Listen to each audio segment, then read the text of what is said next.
Volvemos de la publicidad y en este caso vamos a tener un momento para conocer un poco más sobre la historia de un ilustre personaje, podríamos decir, pero no quiero adelantar mucho más, quiero pasar en primer lugar a presentar a los invitados que tenemos esta noche en este plató. Por una parte tenemos a José Antonio Cebas de la Peña del Chilindrón. ¿Qué tal? Muy buenas noches. Hola, buenas noches, Beatriz. Y Javier Iglesias, historiador. Muy buenas noches. Buenas noches. Ya hemos dado un poco ahí la pista, ¿no?, con lo de historiador, pero vamos por el principio.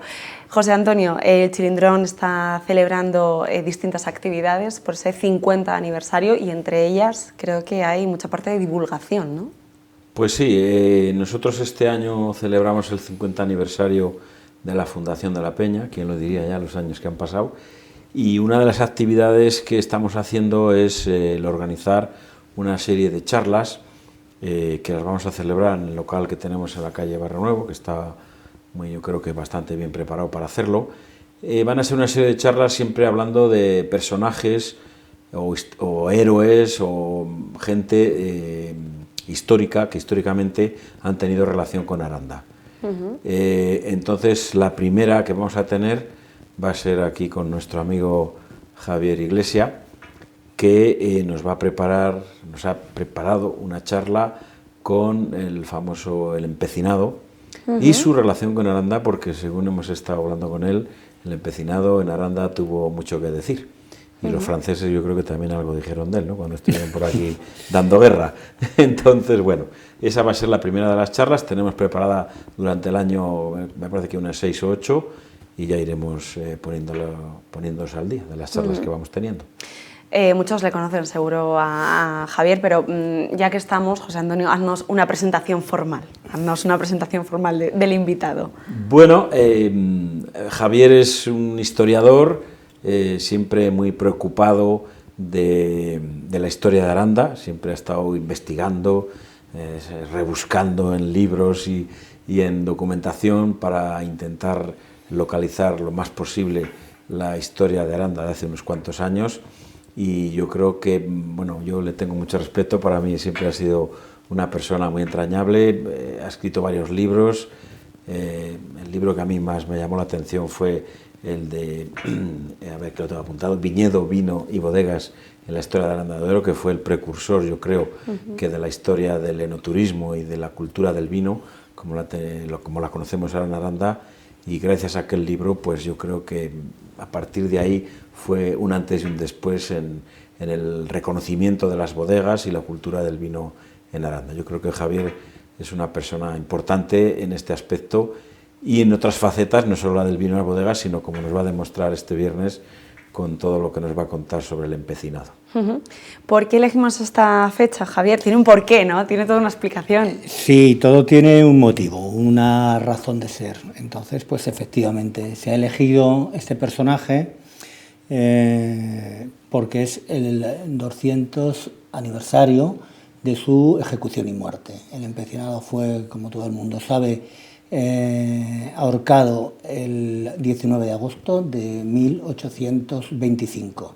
Entonces, desde José Antonio y desde la Peña del Chilindrón querían contar conmigo para estas jornadas, para estas charlas, y me pareció que era un motivo excelente para dedicarle un rato y hacerle un pequeño homenaje, centrándonos además un poco en qué vínculos tuvo el empecinado con Aranda. Claro, porque lo estábamos comentando, ¿no?, en la publicidad, que como que lo tenemos muy relacionado con la localidad de Roa, ya que allí fue ejecutado, pero ¿qué vinculación tiene con Aranda? Sí, bueno, pues de esto se tratará la charla. Sí, un poco nos vamos a centrar en esto porque el empecinado, aunque al morir joven podríamos pensar que no tiene una trayectoria demasiado densa, no es así, es decir, su carrera militar fue muy importante y de hecho yo creo que es el guerrillero antifrancés contra Napoleón más importante de toda España, y eso que hubo muchos.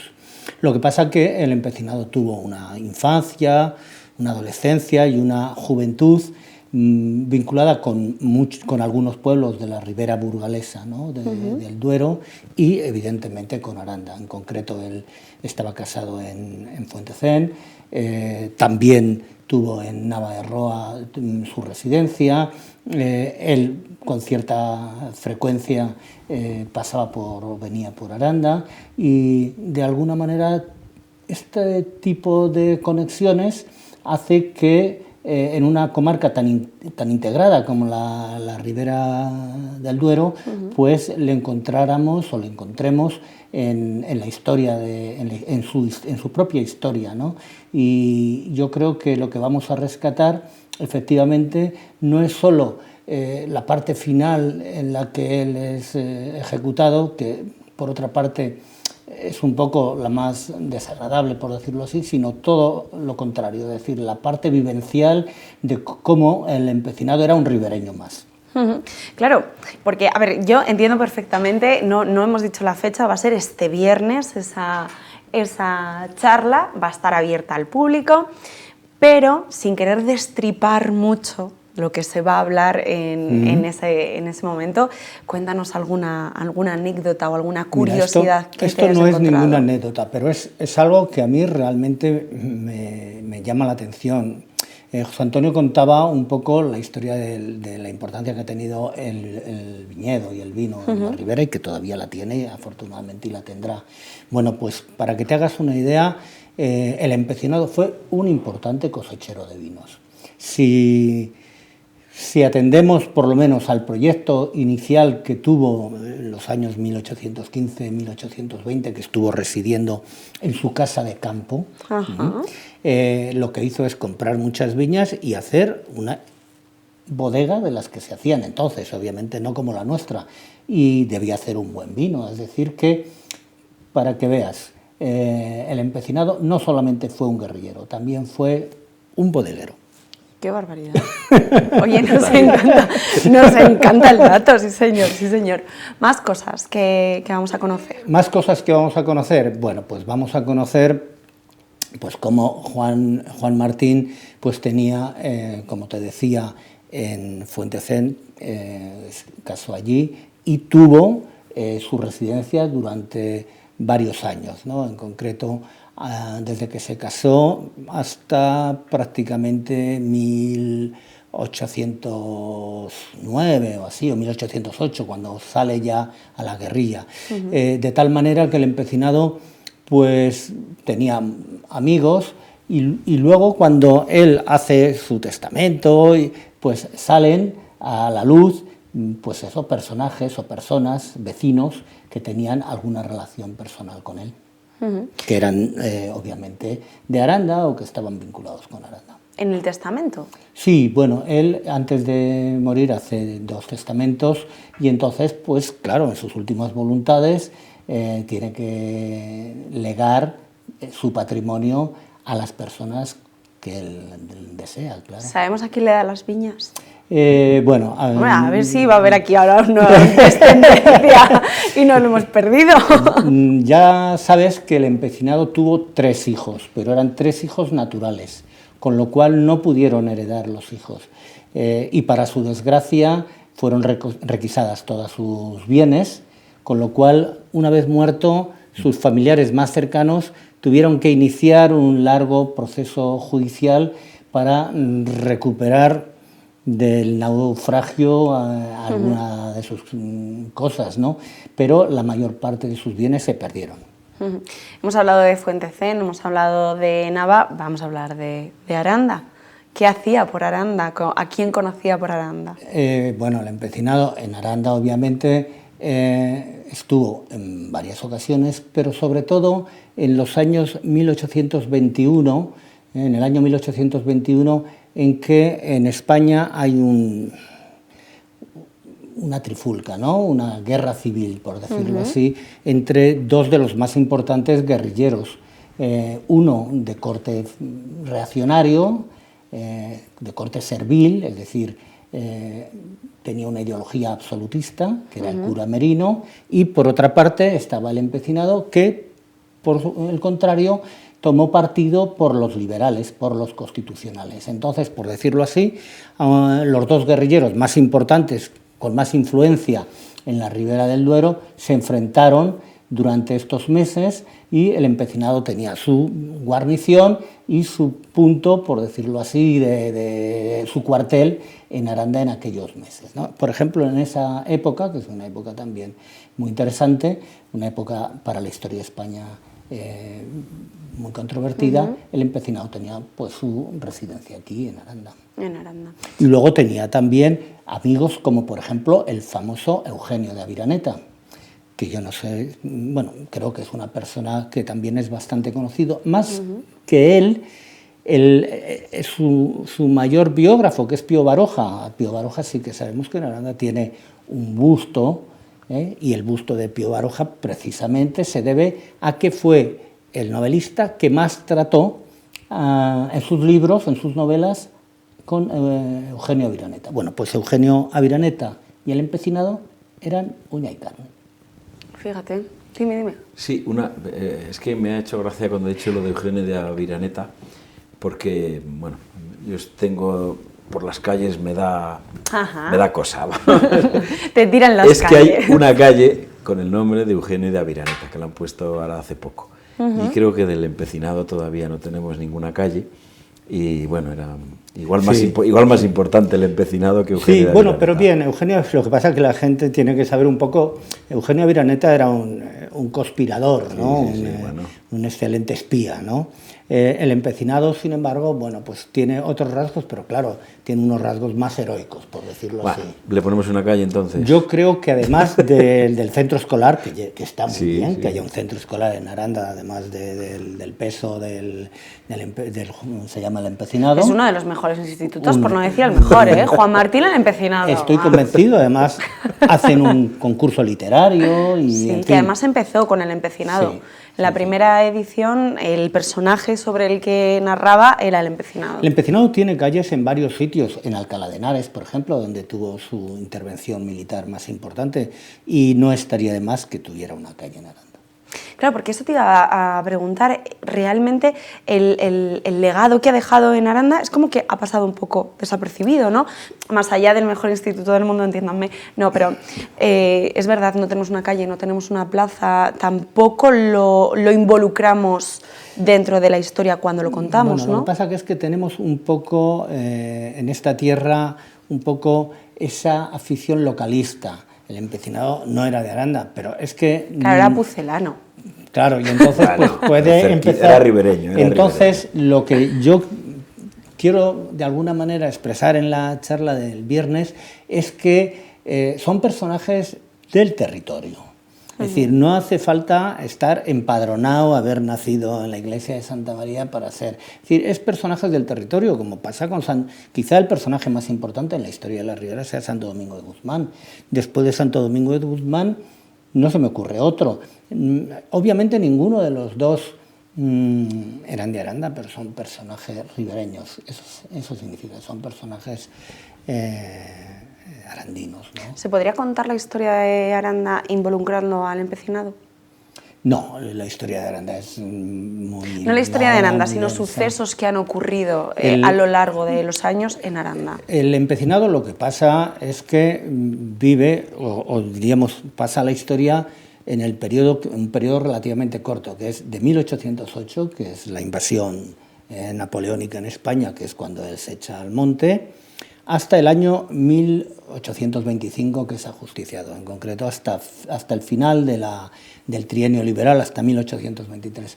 En esos años el empecinado tiene mucha importancia en la historia de la localidad, pero la historia de la localidad hay que contextualizarla, es decir, no vivía solo el empecinado, hay mucha otra gente que arropaba y que también son personajes, a lo mejor un poco más desenfocados, un poco en el segundo plano, pero que de alguna manera completan el escenario de una historia que no es solamente la historia de sus personajes, sino la historia de una sociedad, de un pueblo, y en ese sentido el empecinado es una pieza más del puzzle. No sé si me explico. Sí, a la perfección. Yo, claro, con todo esto me hago la siguiente pregunta. El empecinado ¿La historia lo recuerda como un héroe o como un villano? Bueno, la historia en estos 200 años le ha recordado de las dos maneras. Le ha recordado de las dos maneras. Él, al tomar partido por la Constitución, es decir, por las libertades, al hacerse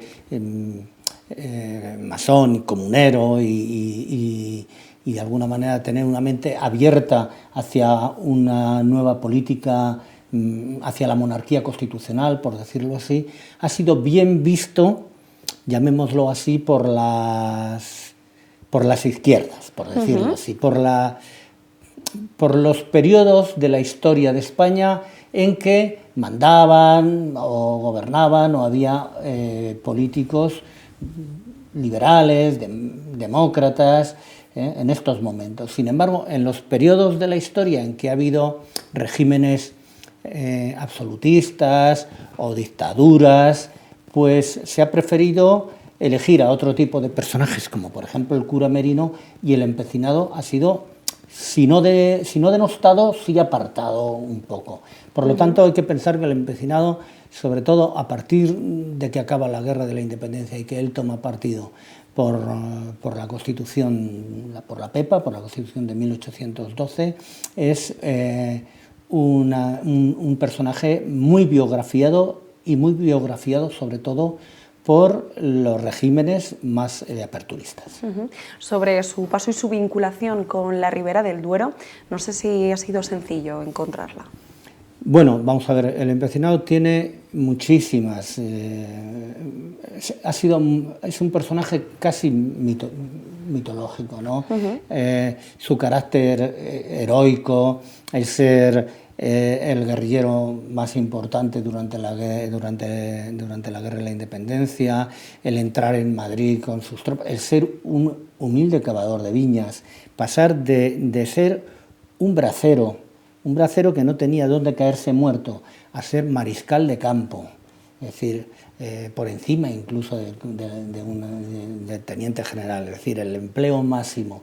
Es decir, al ser un personaje de una fama nacional e internacional, porque del empecinado se escribía en México o se escribían coplas o comedias. En Cádiz, en Valencia, tenemos muchísimas referencias del empecinado en cualquier lugar de España, pues entonces es una persona que ha suscitado mucho interés en mucha gente, con lo cual existen muchas biografías, pero también existen muchas biografías malas, porque generalmente ha caído, sobre todo en otra época, en la novelización de su vida.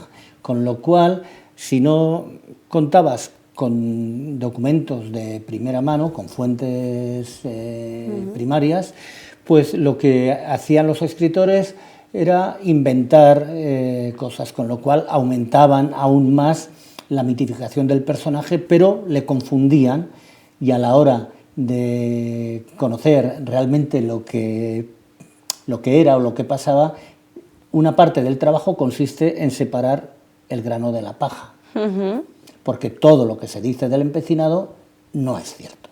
¿Alguna cosa que no sea cierta? Pues muchísimas. Por ejemplo, que él se echó al monte porque los franceses violaron a su novia. Ajá, de acuerdo. A su mujer, porque ya era mujer. O porque le hicieron cargar con los tambores de la banda. Es decir, en estos guerrilleros que no se sabe muy bien por qué se lanzan sin nada a combatir al enemigo, muchas veces no hay razones objetivas, pero la gente, es decir, las razones son subjetivas en la medida en que uno decide por lo que sea, porque no tiene nada que perder, por ejemplo. Pero como tal, ¿hay escritos sobre el paso del empecinado en Aranda? ¿Cómo escritos? ¿Hay libros? ¿Hay publicaciones? ¿Hay investigaciones? ¿Hay trabajos? No hay libros específicos. De acuerdo. O sea, no hay un artículo que diga, por ejemplo, el empecinado en Aranda. Eso no existe. ¿Y lo va a ver? Y lo va a ver. Pues... Estás trabajando en ella, eso me refiero. Mi compromiso de momento es con el Chilindrón. Bueno. El Chilindrón va a editar algún libro.